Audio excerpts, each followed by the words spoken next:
De retour du Maroc où ils ont pris part à la Coupe d'Afrique des Nations de leur catégorie, les étalons U17 sont reçus par le président du Faso.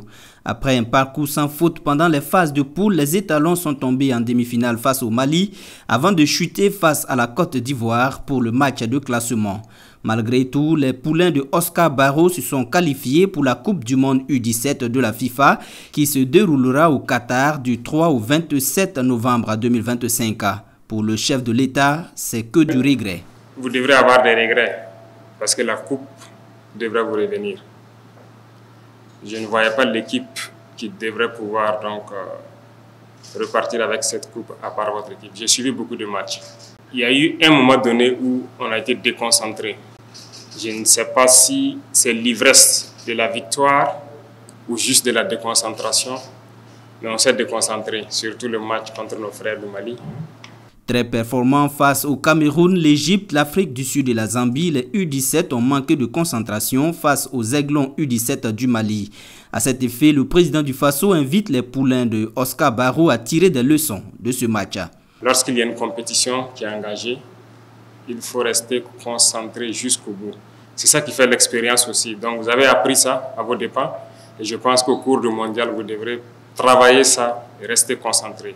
Même au cours des matchs, c'est 90 minutes. C'est jusqu'au bout. Tant qu'on ne siffle pas la fin, on ne s'arrête pas. Pensez toujours à ce que nous vivons ici, c'est la guerre. On ne s'arrêtera pas. Tant qu'on ne gagne pas, on ne s'arrête pas. Reconnaissant le potentiel de Achraf Lookman Tabsouba et ses camarades, le capitaine Ibrahim Traoré les appelle à la discipline, gage de ce qui adviendra de leur future carrière. Le plus grand conseil que je vais vous donner, c'est l'hygiène de vie.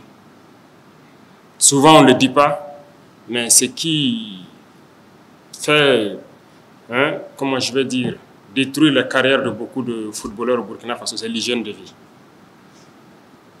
Vous êtes rentré dans une phase active et aujourd'hui, je ne vais pas vous mentir, vous serez confronté à cette situation d'hygiène de vie.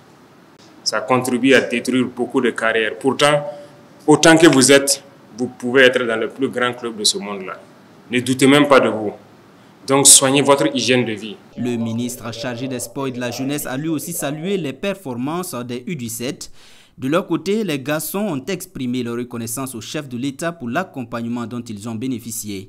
Par la voix de leur capitaine, ils ont promis se battre mieux lors du mondial U17.